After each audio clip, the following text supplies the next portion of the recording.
மார்க்கெட்லயே premium quality அதுவும் affordable பிரைஸ்ல உங்க டாய்லெட்டை சுத்தம் பண்ண ஒரே choice bison toilet cleaner. Just 79 ரூபாய் மட்டுமே. தங்கம் விலை 6% சரிஞ்சிருக்கு. வெள்ளி ETF 18% சரிஞ்சிருக்கு. இப்பயாவது வாங்கலாமா நாகப்பன் சட்டை கேட்கலாம். அதுக்கு முன்னாடி இன்னைக்கு மார்க்கெட் நிலவரத்தை பார்த்துடலாம். நிஃப்டியை பொறுத்த வரைக்கும் 98 புள்ளிகள் சரிஞ்சு 25,320 இருக்கு. சென்செக்ஸை பொறுத்த வரைக்கும் 296 புள்ளிகள் சரிஞ்சு 82,269 இருக்கு. வாங்க நாகப்பன் சார்கிட்ட பேசலாம். சார் வணக்கம். வணக்கம் சிவி. சார், இந்த செய்தியை நான் பார்த்தவனே இன்னைக்கு உங்ககிட்ட இதுக்கு பதில் வாங்காம நான் போறதுன்னு முடிவு பண்ணிட்டேன் சார். தீர்மானத்தோட வந்திருக்கீங்க. அதேதான் சார். என்ன செய்தி? தங்கம் 6% சரிஞ்சிருக்கு. வெள்ளியுமே பயங்கரமா விழுந்திருக்கு. இப்ப இது ரெண்டையும் வாங்கலாமா வாங்க கூடாதா? கொஞ்சம் யோசிக்கிறதுக்கு டைம் கொடுங்க, நான் சொல்றேன். சரி சார், ஓகே சார், கடைசியா வச்சுக்கலாம் சார். ரைட். எப்பவுமே கமாடிட்டி கொஞ்சம் வீழ்ச்சி அடைஞ்சது அப்படின்னா மார்க்கெட் கொஞ்சம் ஏறும். ஆமா, கடந்த காலங்கள் அப்படிதான் நம்ம பாத்துருக்கோம். ஆனா மார்க்கெட்டுமே இன்னைக்கு சின்ன இறக்கத்துலாம் முடிவடைஞ்சிருக்கு. காரணம் என்ன சார்? இல்ல, பலமுறை இந்த மாதிரி ஒரு கான்ட்ரேரியன் இது நடந்திருக்கிறத பாத்திருக்கோம், நடக்காம இருந்திருக்கு. பட் இன்னைக்கு மார்க்கெட் இறங்குனதுக்கு முக்கியமான காரணங்கள்ல ஒண்ணு இந்த கமாடிட்டி பிரைஸ் இறங்குனதும் ஒரு காரணம். அது காப்பரா இருக்கட்டும், சில்வரா இருக்கட்டும், கோல்டா இருக்கட்டும். சில்வர் ETF எல்லாம் 18% இறங்கி இருக்கு. சில்வர் ETFல ரொம்ப நல்லா லிக்விடா வணிகமாகக்கூடிய சில்வர் பீஸ் எல்லாம் 18%க்கு மேல இறங்கி இருக்கு. ஃபியூச்சர்ஸ் பாத்தீங்கன்னா MCXல மார்ச் மாதம் முதலீடக்கூடிய ஒப்பந்தம்லாம் இன்னைக்கு 14% இறங்கி இருக்கு. 4 லட்சம் ரூபாய்க்கு மேல இருந்தது நேத்து, இன்னைக்கு 3,45,000 ரூபாய், 55,000 ரூபாய் கிட்ட ஒரு கிலோவுக்கு இறங்கி இருக்குது. சோ அதே மாதிரி காப்பரும் இறங்கி இருக்கு. இப்ப எப்படி காப்பர் ஏறும் பொழுது அந்த சில்வர் ஏறும் பொழுது உலகத்துறை பங்குகளின் மீது அதனுடைய தாக்கம் இருந்ததோ, அதே மாதிரிதான் இந்த இறங்கும் பொழுதும் அதனுடைய தாக்கம் இருக்கு. அதான் இன்னைக்கு நீங்க பாத்தீங்கன்னா அந்த உலகத்துறைக்கான குறியீடு மட்டுமே கணிசமான இறக்கத்துல இன்னைக்கு முடிவடைஞ்சதை பார்த்திருப்பீங்க. இன்னைக்கு மெட்டல் இண்டெக்ஸ் பாத்தீங்கன்னா 5%, நிப்டி மெட்டல் 5%க்கு மேல இறங்கி இருக்கு. அந்த 5%க்கு மேல இறங்குனதுக்கு காரணம் என்னன்னு பாத்தீங்கன்னா, முதலாவது காரணம் Hindustan zinc 12%, Vedanta 11%, Hindustan copper 11%. So copper, silver இது ரிலேட்டடா இருக்கக்கூடிய aluminium, national aluminium 10%, Hindalco Hindustan aluminium 6%, Tata steel 5%, NMDC 4%, SAIL 4%, Jindal steel, இப்படி ஒன்னொன்னும் அந்த இண்டெக்ஸ்ல இருக்க 15 பங்குகள்ல 2 பங்கை தவிர பாக்கி 13 பங்குகளும் இறக்கத்துல தான் முடிவடைஞ்சிருக்கு. கணிசமான இறக்கத்துல முடிவடைஞ்சிருக்கு. அதனுடைய காரணம் அந்த மெட்டல் பிரைசஸும் இறங்குனது அதனுடைய ஒரு காரணமாக நான் பாக்குறேன். சோ இது ஃபர்ஸ்ட் ரீசன் ஒன்று. அதுல இன்ஃபேக்ட் இந்த இறக்கம் இன்னும் கொஞ்சம் ஜாஸ்தியா இருந்திருக்கும். பட் ஃபார் சம் ஸ்டாக்ஸ், சில ஸ்டாக்ஸ் கொஞ்சம் ஏறினுச்சு. குறிப்பா நெஸ்லே, FMCG ஸ்டாக்ஸ் எல்லாம் ஏறினுச்சு. நெஸ்லே இன்னைக்கு 3% ஏறி இருக்கு, நிப்டியில இருக்கு. அதே மாதிரி ITC நிப்டிலையும் இருக்கு, சென்செக்ஸ்லயும் இருக்கு. இன்னைக்கு 1%க்கு மேல ஏறி இருந்தது. இந்த மாதிரி சில ஸ்டாக்ஸ், அப்கோர்ஸ் நெஸ்லே ஏறினதுக்கு காரணம் அதனுடைய 3ஆம் காலாண்டு முடிவுகள் நிகர லாபம் 46% அதிகரிச்சிருக்கு. இயர் ஆன் இயர் பார்க்கும் பொழுது 1000 கோடியை தாண்டி இருக்கிறது.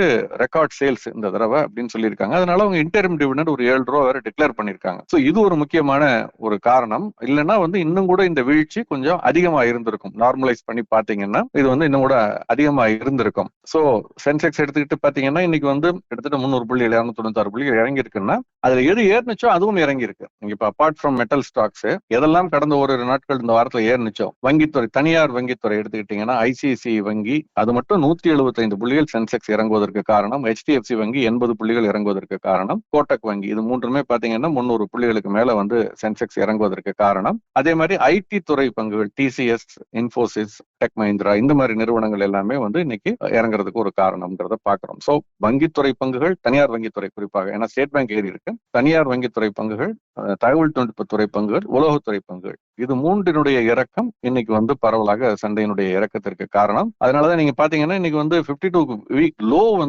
ஹையை விட பல மடங்கு அதிகமா இருக்கிறத பார்த்திருப்பீங்க. But upper circuit and lower circuit கிட்டத்தட்ட ஒரே மாதிரி இருக்கு. அட்வான்ஸ் டிக்ளைன்ல அட்வான்ஸ் தான் இன்னும் கூட அதிகமா இருக்கு டிக்ளைனை விட. சோ இது ஒரு மிக்சட் பேக் தான், சைட்வேஸ் ட்ரெண்ட் தான் கண்டினியூ ஆகுது இண்டெக்ஸை பொறுத்த வரைக்கும். பட் செக்டாரெல்லாம் இந்த வேரியேஷன் இருக்கிறத பாக்குறோம். பிராடன் மார்க்கெட் கூட இன்னைக்கு பாத்திருப்பீங்க 50 மட்டுமல்ல 100, 200, 500, அதே மாதிரி மிட் கேப், ஸ்மால் கேப் எல்லாமே ஒரு ஸ்மால் கேப் ஒரு சின்ன புல் பேக் இருந்திருக்கு. பட் மிட் கேப் மற்றது எல்லாமே சின்ன சின்ன இறக்கத்துல தான் இருக்கு. பெரிய வீழ்ச்சின்னு சொல்ல முடியாது. அந்த 2-3 செக்டார்ஸ் தான் இன்னைக்கு பெரிய வீழ்ச்சி அதை சந்தித்திருக்கிறது. அதுக்கு காரணம் சர்வதேச அளவில் இருக்கக்கூடிய பல நிகழ்வுகள். தங்கம் வெள்ளியை பத்தி நம்ம பேசும்பொழுது அதை பத்தி நான் சொல்றேன், என்ன காரணம், எதுக்கு கமாடிட்டிஸ் இறங்குச்சுன்னு.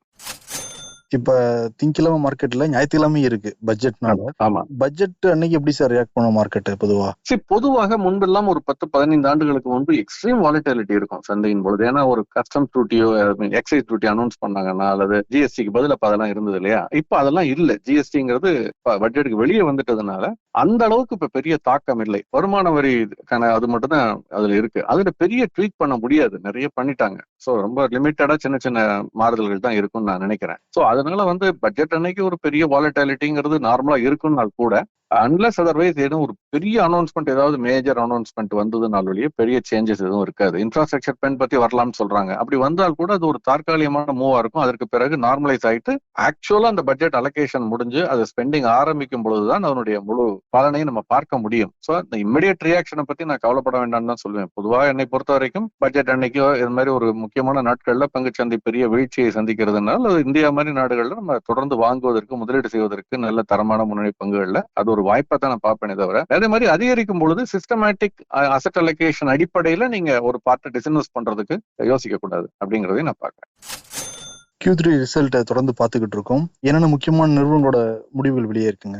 அம்புஜா சிமெண்டோட முடிவுகள் வந்திருக்கு. அவங்களுடைய ஸ்டாண்டலோன் ப்ராஃபிட் பார்த்தா கிட்டத்தட்ட 88% வீழ்ச்சி அடைந்திருக்கிறது. 203 கோடி அப்படின்னு சொல்லியிருக்காங்க.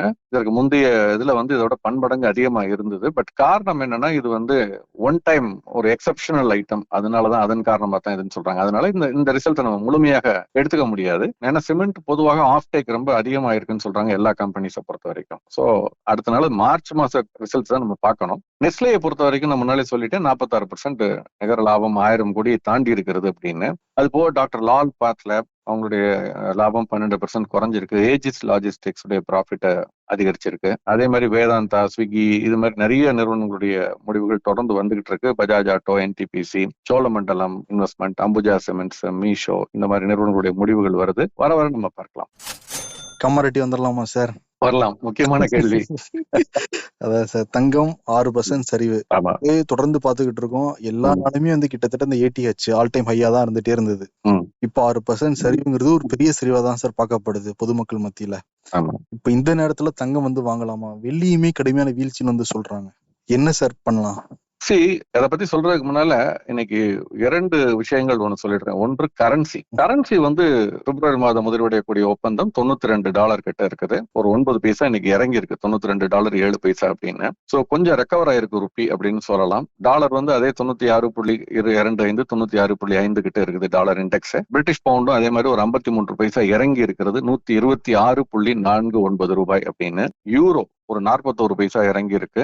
109.76 பைசான்னு. ஜாப்பனீஸ் ஏனும் 72 பைசா இறங்கி இருக்கு. 59.83. சோ இது கொஞ்சம் ஸ்லைட்லி பாசிட்டிவான நியூஸ் இன்னைக்கு. இன்னொரு பாசிட்டிவான நியூஸ் சொல்லாமன்னு தெரியல இன்னும் கூட. பட் க்ரூட் $65 கீழே $64 கிட்ட ட்ரேட் ஆகுது. நேற்று 66 கிட்ட எல்லாம் போனுச்சு. 1.5% இறங்கி இருக்கு. பிரெண்ட் 70 தாண்டியது, 70 கிட்ட போனது. இன்னைக்கு 68.70 இறங்கி இருக்கு. ஒரு 1.5% இறங்கி இருக்கு. இதே மாதிரி இறங்கி ஒரு $61-62 கிட்ட வந்துட்டா நல்லது. இல்லைன்னா நமக்கு இது ஒரு ப்ராப்ளம். சோ இந்த பேக்ரவுண்ட தாண்டி நம்ம வரும்பொழுது நீங்க சொன்ன கமாடிட்டிஸ்க்கு நான் பதில் சொல்றேன். நான் நினைச்சுக்கிட்டு இருக்கேன் நான் இதுக்கெல்லாம் தெளிவான பதில் சொல்லிட்டேன்னு. பட் சில வாசகர்கள் சொல்லும் பொழுது, நீங்க சொல்லும் பொழுது தெரியுது நான் சொன்ன பதில் தெளிவாக சொல்லல, அது சரியாக புரிந்து கொள்ளப்படவில்லை. என்னன்னா, தங்கம் வெள்ளி இது ரெண்டையும் பொறுத்த வரைக்கும் நான் திரும்ப சொல்லிக்கிட்டு இருக்கக்கூடியது ஒரே ஒரு விஷயம் தான். 3 வகையான ஆட்களை நான் பிரிச்சுக்கிறேன். முதலீட்டாளர்களே அல்லது வணிகர்களை இதுல பண்ணக்கூடியவங்க. நீங்க யாருங்கிறத முடிவு பண்ணிட்டு அதற்கு தக்க முடிவெடுங்கள். முதலாவது கேட்டகரி அன்றாடம் வணிகம் பண்றவங்க, டே ட்ரேட் பண்றவங்க. 2வது கேட்டகரி ஒரு குறிப்பிட்ட தேவைக்காக வாங்குறவங்க. அடுத்த ஒரு 6 மாசத்துல ஒரு திருமணமோ அல்லது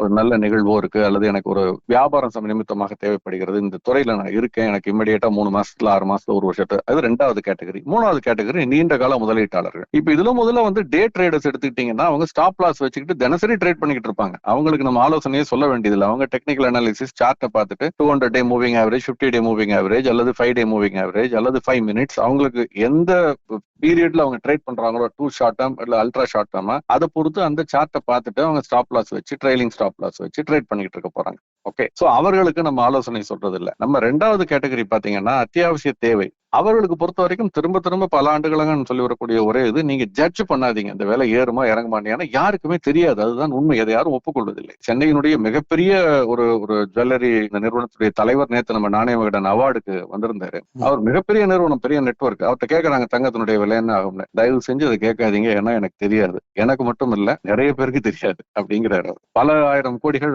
வணிகம் நடக்கக்கூடிய நிறுவனத்தினுடைய தலைவர். அப்ப நம்ம எல்லாம் எங்க நம்ம அந்த துறையில இல்ல. சோ நிச்சயமா அது யாராலையும் யாராலையும் கணிக்க முடியாது. அத்தியாவசிய தேவை இருக்கக்கூடிய 2வது கேட்டகரி பீப்புள் எப்ப இந்த மாதிரி ஒரு சின்ன சின்ன இறக்கங்கள் இருக்கோ அப்பப்ப மொத்தமா வாங்கி வச்சிடுறது பெட்டர். வாங்கி வச்சுட்டு மறந்துடணும். அதுக்கப்புறம் நான் இன்னைக்கு நேத்தை விட இன்னைக்கு கொஞ்சம் இறங்கிருச்சேன்னு நிம்மதி இருக்காது, தூக்கம் போயிடும். என்னைக்காவது ஒரு வீடோ ரியல் எஸ்டேட்டோ வாங்கி போட்டுட்டு தினசரி அது தந்தி பேப்பர்லயோ பிசினஸ் லைன்லயோ நாணய மாடன்லயோ என்ன விலை வந்திருக்குன்னு பாத்துட்டு இருக்கீங்களா? அடையாறுல இந்த விலை, நேத்து இன்னைக்கு விலை, இன்னைக்கு இந்த விலைன்னு பாக்குறோமா? இல்ல சிஎன்பிசி டிவில போடுறாங்களா? கிடையாது. உண்மையிலே சொல்ல போனீங்கன்னா 10 ஆண்டுகளுக்கு முன்னால நிலம் வாங்கினவங்க யாரையாவது கேட்டு பாருங்க, அதனுடைய விலை என்னன்னு கேட்டா அவங்க கூட இருக்குன்னு நினைச்சுக்கிட்டு இருப்பாங்க. விற்க போனா தான் தெரியும் அதனுடைய உண்மையான நிலவரம் என்னங்கிறது. பல இடங்கள்ல இன்னைக்கு அதே விலையோ அதை விட குறைவா கூட இருக்கலாம். அப்ப அதிர்ச்சியா இருக்கும். அது நம்ம அந்த விலையை கேட்கறது இல்லை, ஏன்னா விற்க நினைக்கிறது இல்லை. அந்த மாதிரி தான் இந்த பொருட்கள் நம்ம தேவைக்கு வாங்கும் பொழுது அதை நாளைக்கு விற்க போறதா நினைச்சுக்கிட்டு நம்ம அதனுடைய விலையை நம்ம நினைச்சுக்கிட்டு இருக்க கூடாது. 3வது கேட்டகரி தான் நம்ம ஆலோசனை எல்லாம் முதலீட்டாளர்கள். ஸோ ட்ரேடர்ஸுக்கு நம்ம ஆலோசனை தேவையில்லை. இமிடியேட்டா தேவைப்படுகிறவர்கள் அடுத்த 6 மாசத்துல 1 வருஷத்துக்கு இந்த மாதிரி சின்ன சின்ன வீக்னஸை கூட பயன்படுத்தி வாங்கி வச்சுக்கிட்டு பெட்டர். பட்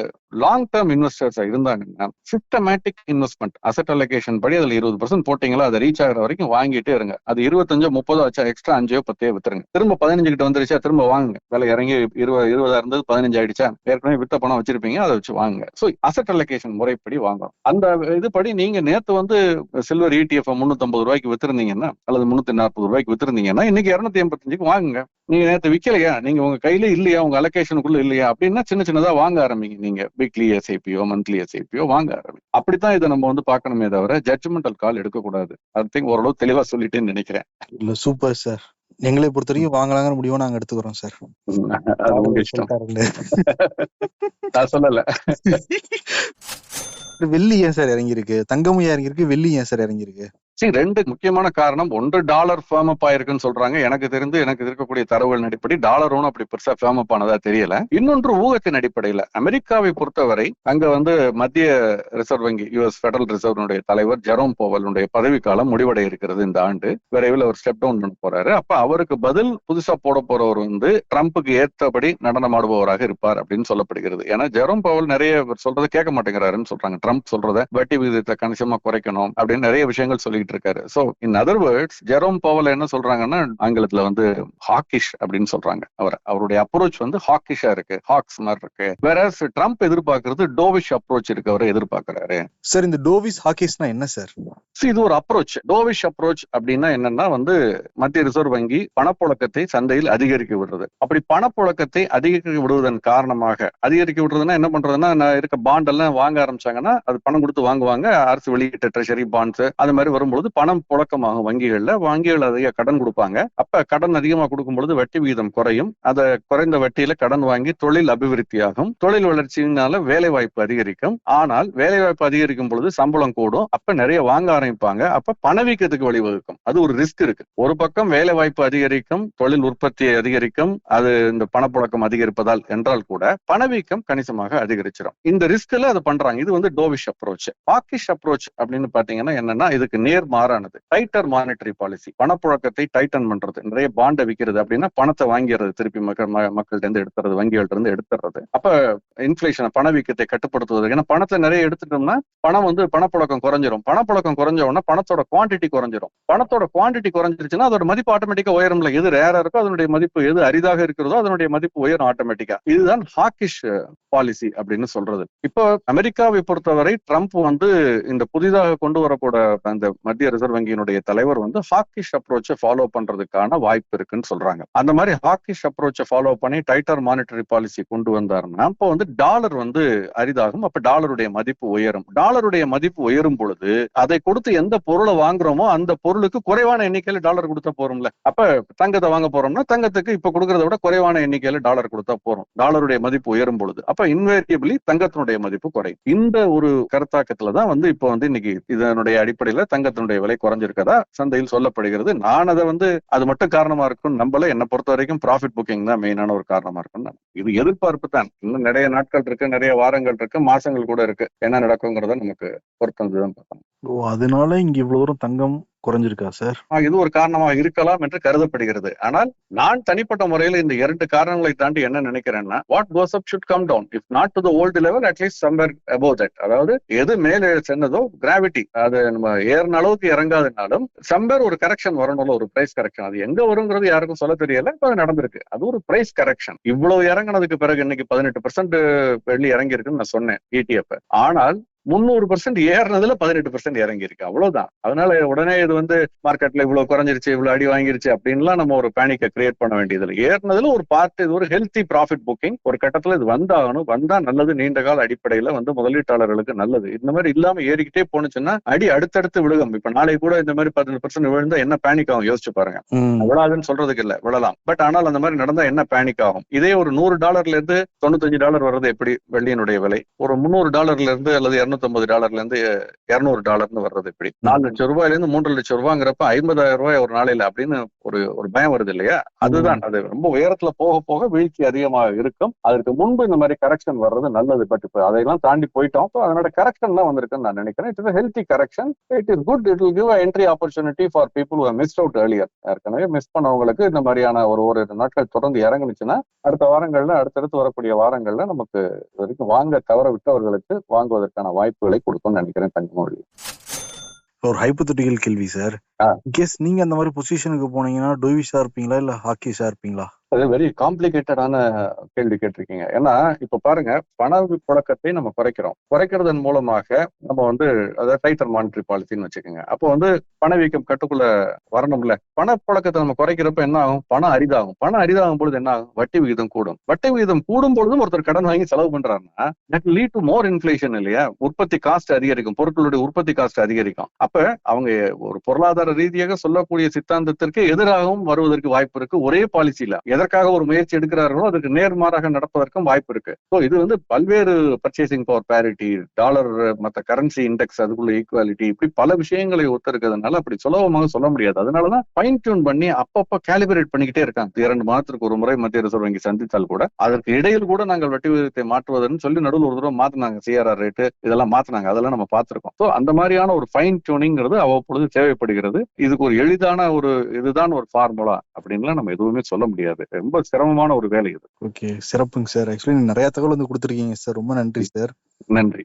இன்னொன்னு என்னன்னா, ஷேர் மார்க்கெட்டுக்கு எப்படிலாம் செக்லிஸ்ட் வச்சுக்கணும் நேர்லாம் கேட்டிருக்காங்க. அதை பத்தி நாளை கமெண்ட்ஸ்ல டீட்டெயிலா சொல்லுங்க சார். நிச்சயமா பேசுவோம். செக்லிஸ்ட் மேனிஃபெஸ்டோங்கிற புத்தகத்தை பத்தியும் நாளை பேசுவோம். சரிங்க சார், ரொம்ப நன்றி சார். Thank you sir. நன்றி. நன்றி. உங்களின் டெய்லி கிளீனிங் ப்ராசஸ ஈஸியாவும் ஃப்ரெஷ்ஷாவும் மாற்ற பெஸ்ட் சாய்ஸ் 50 ஆண்டு கால அனுபவம் பெற்ற bison toilet cleaner. Budget friendly, அதே சமயம் பிரீமியம் குவாலிட்டி என டபுள் சேலஞ்ச். மேலும் விவரங்களுக்கு 9514 333 999.